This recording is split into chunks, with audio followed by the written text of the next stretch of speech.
وہ میں نے قصہ سنایا تھا نا, میں نے جب تیسری شادی کی تو ایک بوڑھے میاں یہیں نماز پڑھتے ہیں, اب تو شارٹ ہیں 15 سال سے, شاید وہ اسی واقعے کے بعد آ ہی نہیں رہے, 15 یا 10 سال ہو گئے, یا 9 سال ہو گئے, مجھے صحیح سال یاد نہیں ہے, کام یاد رہتا ہے کہ ہوا کیا تھا. تو میرے ویسے ہی بچے گھومتے رہتے تھے باہر, تو وہ یہاں میرا بیان سنتے تھے ہر جمعے. اس وقت تو میں بہت زیادہ اس ٹاپک پہ بیان کرتا تھا, مسافر خانہ مسافر خانہ.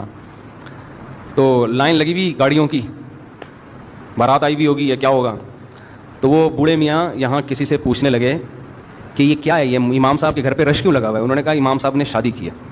تو ایسے غصے میں کانپنے لگے, کہتے ہیں ادھر ممبر پہ بیٹھ کے کہتے ہیں دنیا مسافر خانہ ہے. وہ میں پوری ان کی نقل اتارنا نہیں چاہتا, ایسے کانپ رہے تھے غصے میں, کہہ رہے ہیں دنیا, ادھر ممبر پہ بیٹھ کے کہتے ہیں دنیا کیا ہے, مسافر خانہ, اور ادھر شادیوں پہ شادیاں. عمر دیکھو ان کی, بچے دیکھو یار, اور دے مار 4.5 شادیوں پہ شادیاں ہوتی.